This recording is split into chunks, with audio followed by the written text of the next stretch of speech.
Almost 2 months after her doctors advised her to lighten her schedule and rest, the Queen appears to be on the mend as she completed 6 royal duties on Wednesday alone. The court circular, which registers every official duty carried out by senior royals, showed Her Majesty carrying out a mix of in-person and remote engagements.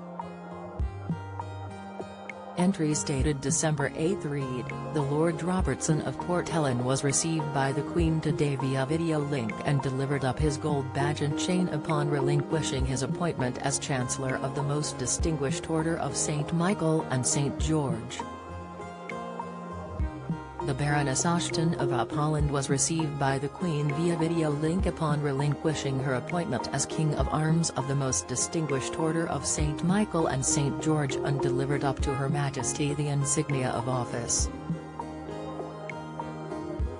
Sir Mark Lyell Grant also attended an audience with the Queen via video link to be given the insignia of office upon his appointment as King of Arms of the Most Distinguished Order of St. Michael and St. George.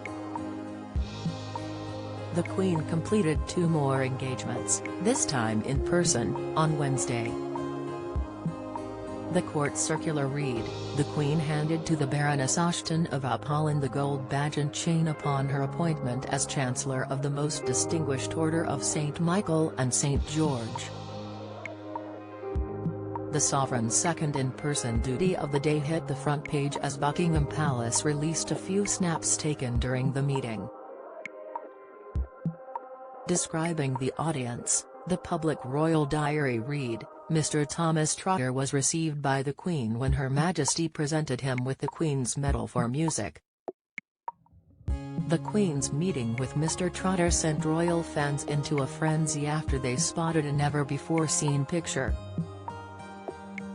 The framed photograph was on a table where the Queen had placed her iconic black bag.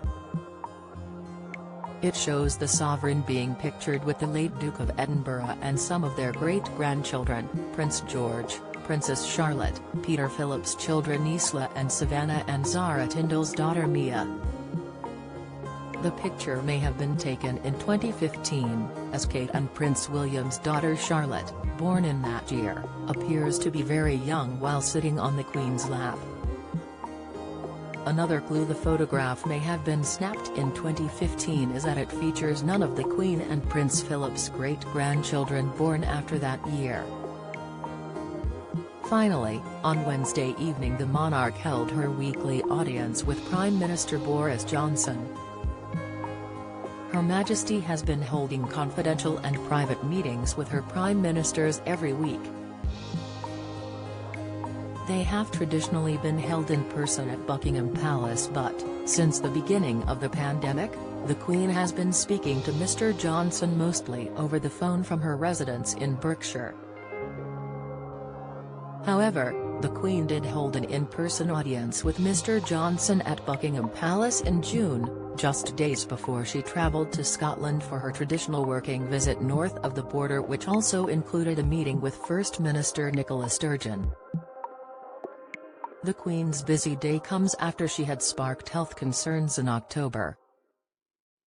After she completed several engagements within just a few days, Buckingham Palace announced on October 20 the monarch had agreed on cancelling a planned visit to Northern Ireland following her medical team advised her to rest for a few days.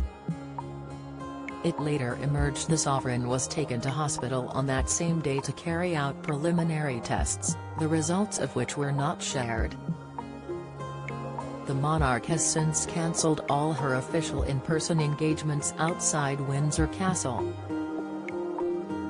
Royal fans became further concerned over the Queen's health after the palace announced last minute she could no longer attend the National Service of Remembrance due to a back injury. This marked the first absence of the Queen at the sacred ceremony at the Cenotaph in London in more than 2 decades. The Queen has since been spotted outside of the castle in late November, when she attended the double christening of Lucas Philip Tyndall and August Philip Hawke Brooksbank at the All Saints' Chapel in Windsor.